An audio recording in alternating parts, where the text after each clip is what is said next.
एक बार गौतम बुद्ध एक वन से गुजर रहे होते हैं।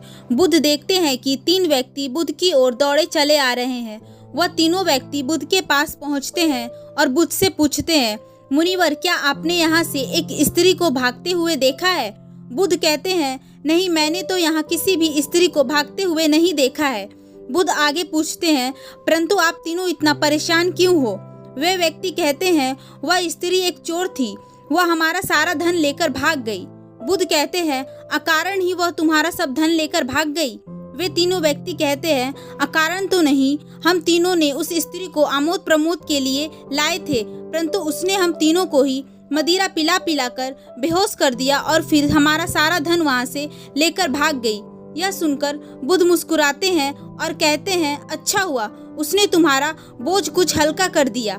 यह सुनकर उन तीनों व्यक्ति में से एक को क्रोध आ जाता है और वह गुस्से में चिल्लाकर बुद्ध से कहता है, अरे तुम हमारा उपहास उड़ा रहे हो, तुम्हें पता भी है वह धन कितना था? इतना धन तुम स्वप्न में भी नहीं देखा होगा। वह व्यक्ति यह बात नहीं जानता था कि बुद्ध बनने से पहले एक राजा के पुत्र थे जिनके पास धन की कोई सीमा नहीं थी।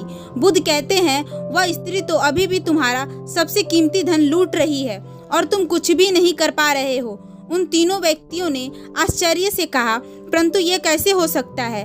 धन तो उसने हमारा कल रात लूटा था, पर आप यह क्यों कह रहे हैं कि वह अभी भी हमारा धन लूट रही है? बुद्ध कहते हैं, धन उसने भूतकाल में लूटा था, लेकिन तुम उसके बारे में सोच सोच कर अपना वर्तमान गंवा रहे हो। वह तुम्हारा वर्तमान भी चुरा रही है।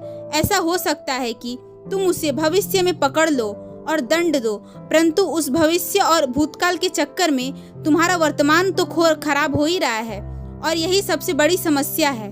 तुम भूतकाल का बोझ उठाए उस भविष्य को बदलने का प्रयास कर रहे हो जो अनिश्चित है, और खो रहे हो अपने वर्तमान को।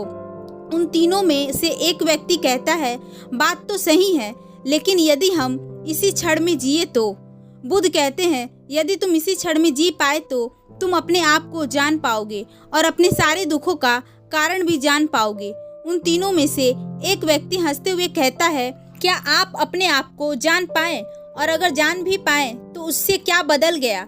उन तीनों व्यक्तियों में से एक के पास बांसुरी होती है। बुद्ध कहते हैं, मित्र, तनिक आप मुझे अपनी बांसुरी दो। यह सुनकर वह तीनों व्यक्ति हंस पड़ते हैं और कहते हैं, अब सन्यासी बांसुरी बजाएगा।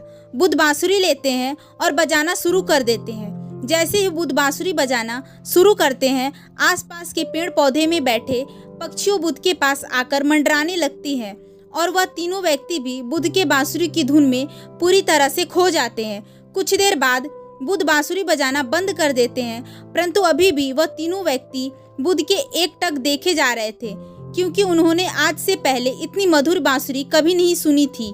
वे व्यक्ति बुद्ध से पूछते हैं, आप इतनी मधुर बांसुरी कैसे बजा लेते हैं? बुद्ध कहते हैं, यदि तुम भी इतनी मधुर बांसुरी बजाना चाहते हो तो बांसुरी पर ध्यान न लगाकर अपने जीवन के ऊपर ध्यान लगाओ, अपने ऊपर जानने के लिए ध्यान लगाओ।